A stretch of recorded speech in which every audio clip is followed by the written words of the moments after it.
उसी में मैंने बताया है जहाँ से क्वेश्चन बन सकते हैं, और सारा खजाना है टेलीग्राम के मॉक टेस्ट में। कर लेते हो तो ऑर्गेनिक के क्वेश्चन बाहर जाएंगे नहीं। मैं कोशिश करूंगा कि 200 क्रॉस करवा दूंगा। ये जो आपके सामने कंटेंट लिखा हुआ है ये 220 प्लस नंबर का है आउट ऑफ 250।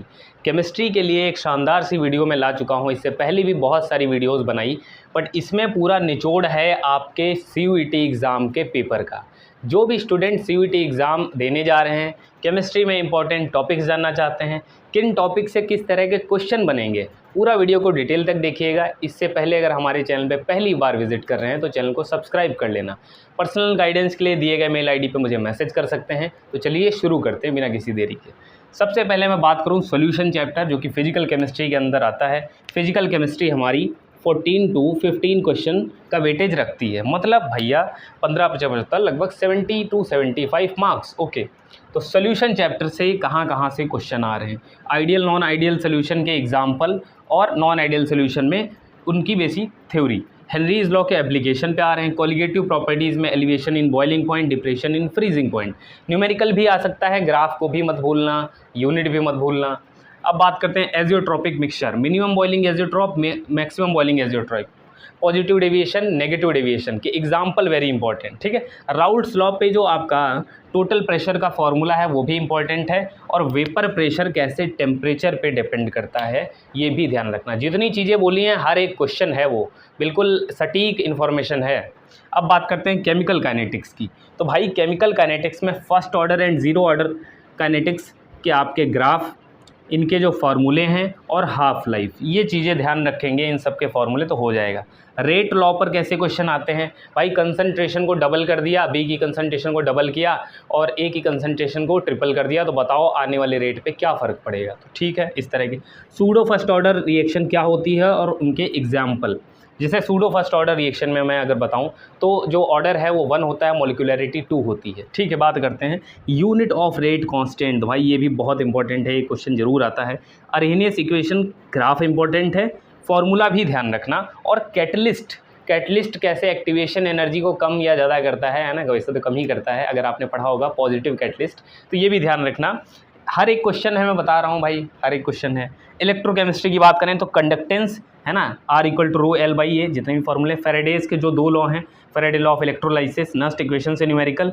बैटरीज के यूजेस, यहाँ से थ्योरेटिकल क्वेश्चन आ सकता है। इलेक्ट्रोकेमिकल सीरीज़, जो कि आपको पता है कौन सा बेहतर ऑक्सीडाइजिंग एजेंट है, कौन सा मेटल किसको रिप्लेस कर देगा, ऐसे क्वेश्चन बन सकते हैं। अब हम बात करें इनऑर्गेनिक केमिस्ट्री में, तो कोऑर्डिनेशन कंपाउंड बहुत ज़्यादा इंपॉर्टेंट चैप्टर है। वैलेंस बॉन्ड थ्योरी हो गया, क्रिस्टल फील्ड थ्योरी हो गया। क्रिस्टल फील्ड थ्योरी किस किस पे डिपेंड करती है, कैसे बढ़ती है, लाइक है ना। वर्नर थ्योरी हो गया, और आपका स्पेक्ट्रोकेमिकल सीरीज़, लिगेंड की स्ट्रेंथ पे क्वेश्चन आते हैं। इस स्ट्रक्चरल आइसोमेरिज्म, लाइक आपका आयनाइजेशन आइसोमेरिज्म है, हाइड्रेट आइसोमेरिज्म है, इनके एग्जांपल्स पूछे जाते हैं।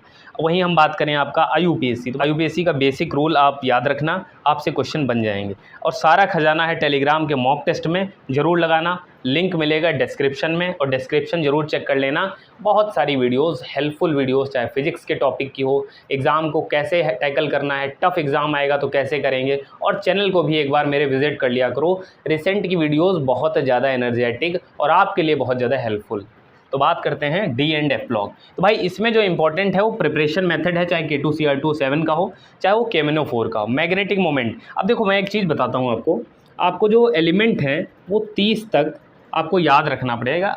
मेनली जो है आपका 21 से लेके 30 तक आप कोशिश करें याद रखें, और 3D, 4D और 5D, मतलब इस ऑर्डर में भी याद रखना है ना। जैसे नहीं पढ़ोगे पिटोगे, कौन सी सीरीज़ मैंने बताई, नहीं पढ़ोगे पिटोगे, निकल PDPT। तो इस तरीके से याद रखोगे तो बहुत सारी हेल्प आपको VBT और सेफ्टी में भी होगी, और लाइक इलेक्ट्रॉनिक कॉन्फ़िगरेशन वगैरह अगर पूछा जाता है तो वहाँ पे भी हेल्प होगी आपकी। मैग्नेटिक मोमेंट, अनपेयर्ड इलेक्ट्रॉन निकालने में भी वहाँ पर हेल्प होगी। तो ये इंपॉर्टेंट है, 21 से 30 तक के एलिमेंट याद होने चाहिए।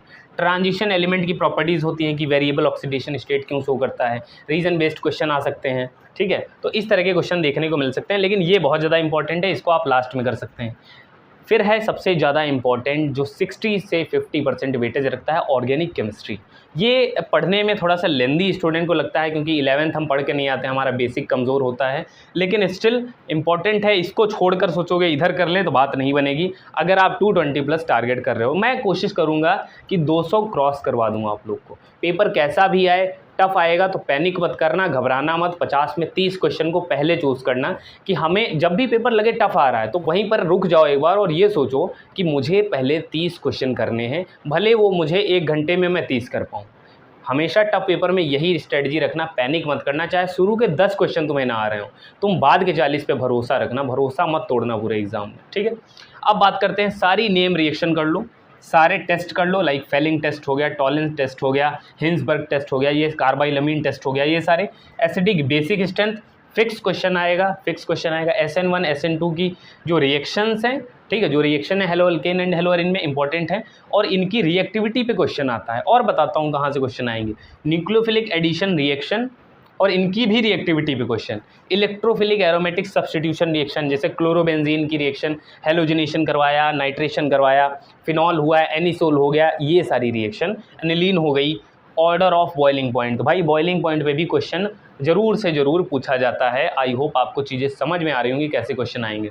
एक और चीज़ आप कर सकते हो, अगर आपने ठीक ठाक सिलेबस पढ़ लिया है तो भाई एनसीईआरटी की बैक एक्सरसाइज लगा लेना। वहाँ पे जो कन्वर्जन दे रखे हैं, वहाँ पे जो ऑर्डर SN1 SN2 के दे रखे हैं, ये कर लेते हो तो ऑर्गेनिक के क्वेश्चन बाहर जाएंगे नहीं।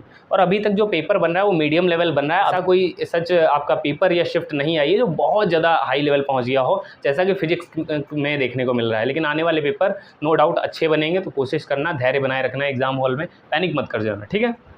बायोमॉलिक्यूल की बात करें तो भाई विटामिन में इनसॉल्युबल सॉल्युबल विटामिन ध्यान रख लो, और ये ध्यान रख लो कि कौन सी डिसीज़ के लिए कौन सी विटामिन की डिफिशिएंसी होती है।